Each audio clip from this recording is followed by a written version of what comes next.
Hæ. Þá er ég bara mögulega komin aftur. En ég verð náttúrulega að segja ykkur af hverju það leið svona langt á milli. Ég gerði YouTube-vídeó. Ég held að seinasta hafi verið í apríl. Það var eiginlega mest að lagi út af því að vinkonu mín greindist með krabbamein og ég einhvern veginn missti bara gleðina, held ég.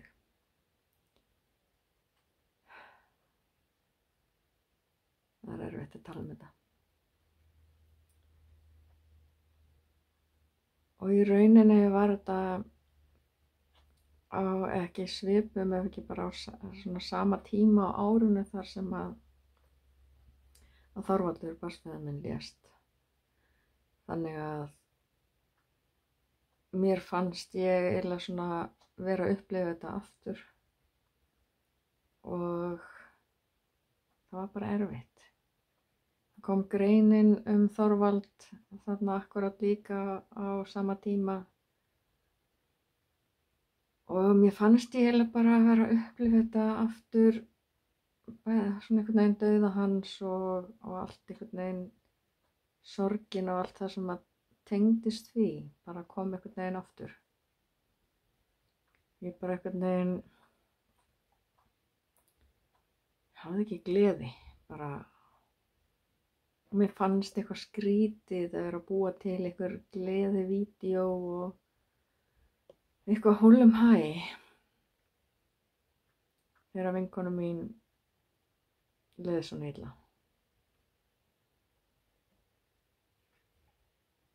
En ég hugsaði samt alveg hvort að ég ætti að gera vídeó eða ekki og ég einhvern veginn bara, mér fannst ég einhvern veginn ekki hafa neitt tilgang til þess. Eða ég bara eitthvað svona, mér fannst það bara eitthvað glatað og tilgangslaust og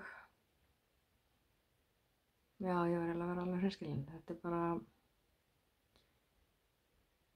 já, þetta var erfiður tími. Þetta var langur tími, þó þetta var ótrúlega stuttur tími.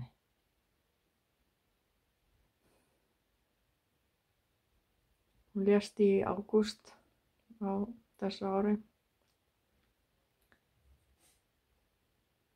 Þannig að 4 mánuðir er náttúrulega eldur af því að þetta er bara svo fljótt að líða.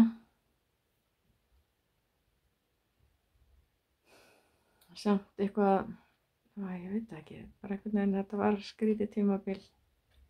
Þetta var erfitt tímabil. Og mér finnst alltaf jafn vont að geta ekki hjálpað. Því ég vil mjög oft bara hjálpa fólki.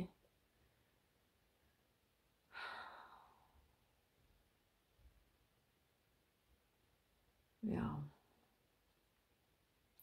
Þegar hún lést í ágúst, þá bara fljótlega eftir það, kannski, ég veit það ekki, þá bara, eiginlega bara, þá leið mér rosalega illa. Ég einhvern veginn tapaði tilganginum með öllu eins og maður segir. Ég fannst lífið bara glatað og ömurlegt og sá einhvern veginn ekki bara tilgang í að halda áfram. Ég meina, það var rosalega mikið sem fór í gegnum hausinn á mér. Ég meina, til hvers erum við hérna og veit eigum hvort þið er. Þú veist, af hverju erum við hér og allt þetta og sem ég finnst náttúrulega alltaf jafn skrítið að hugsa til þess að því að ég rauninni veit alveg af hverju við erum hérna og tilgangi með því og en maður er nú mennskur og við erum öll mennsk og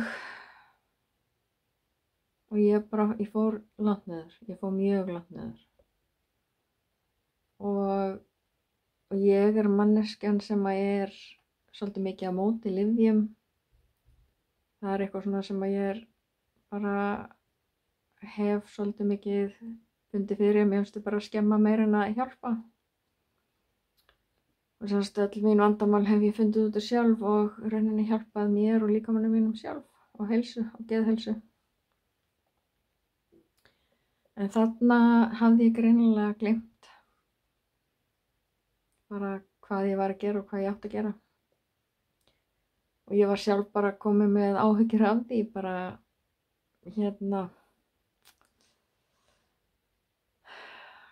þú veist, að mér leið það illa. Mér leist ekki lengur á blikuna. Þannig að ég leitaði til læknis og hennar ráð var náttúrulega að gefa mér lyf sem ég samþykkti. En ég var einhvern veginn þegar ég var að sækja lyfin og ég var með þau í apótekarapokanum og í bílnum á leiðinni heim, þá í rauninni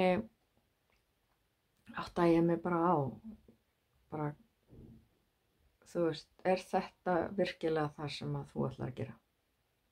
Er þetta virkilega leiðin sem að þú heldur að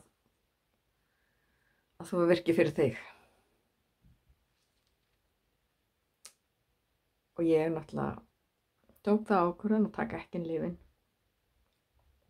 Þau voru ennþá í apótekarapokunum einhvers staðar í einhverjum kassa. Ég átti tíma hjá sama lækni aftur, minni mig 2 vikum seinna. Og þá var ég bara búin að taka ákvörðun að ég ætlaði að breyta þessu. Og hún sagði mér að segja sjálf, þú lítur miklu betur út heldur en þú komst hérna síðast. Og ég sagði henni bara hreint og beint út. Ég vissi alveg nákvæmlega hvað ég ætti að gera. Ég var bara búin að gleyma því. Ég vissi alveg hvernig ég, og fyrir mig, ætti að virka, hvernig ég ætti að komast í gegnum þetta, hvað maður segja, þunglyndi bara. Þannig að ég tók ákvörðun. En samt sem áður, þetta hafi verið í, september, miðjan september, byrjun október, minni mig, ég man það ekki alveg, gæti verið miðjan október, jafnvel.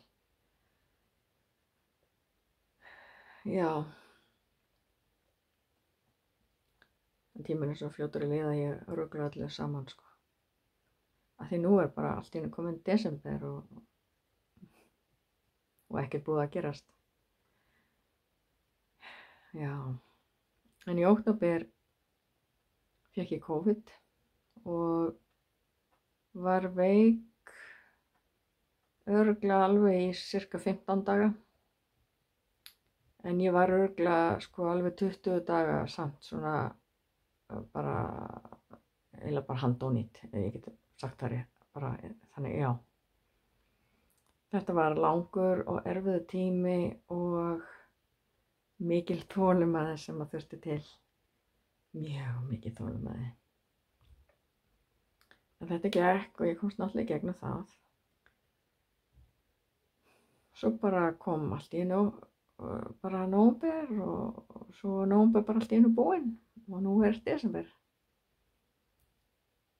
Þannig að ég er alveg búin að vera nokkra daga að hugsa að segja frá þessu í rauninni. Og það er bara þannig, þetta er svona lífið, það er upp og niður. En rétt áðan, þá vorum við úti, öll fjölskyldan, að horfa á kóklestina sem var alltaf jafn gaman. Og þá ákvað ég að koma inn og gera þetta vídeó og að byrja að pósta vídeóm aftur á miðvikudögum. Þannig að fyrsta vídeóið eftir þetta verður að sjálfsögðu kóklestin eins og ég hef póstað held ég hvert ár. Ég veit ekki hvað mörg ár. Já, ég held að jólalestin eru jólin fyrir mér. Ég veit að ég er alveg skrýtin sko. En svona erum við öll misjafn. Og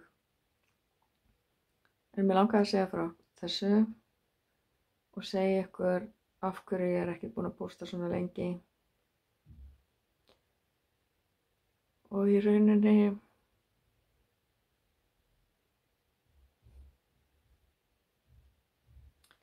þá sakna ég hennar alveg ótrúlega mikið.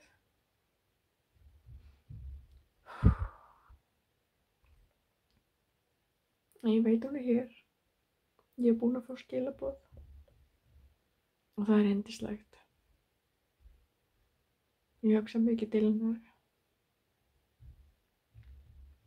Enda tók ég að mér kissun hennar.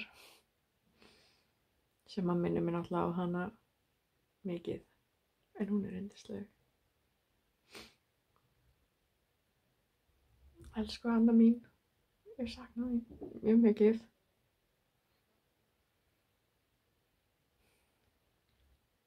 Það eins og ég sagði alltaf við þig. Love you always. Gullið mitt. Heila eins og ég segi við kissuna mína. Já. En ég er kannski best að ég endi þetta vídeo og þegar ég fer að háskæla. Og en eru góð við hvort annað. Lífið er stutt. Gefið fólki knús og hrósið fólki. Segið þeim að þau elskir það. Gefðu þeim knús og kossa eins oft og þú getur. En þú veist ekki hvenær þeirra tími farin. Ég mun svo seinna koma inn á annað sem að ég er að gera og hugmyndir og fleira. En ég ætla að láta þetta duga í bili. Love you. Sjáumst seinna.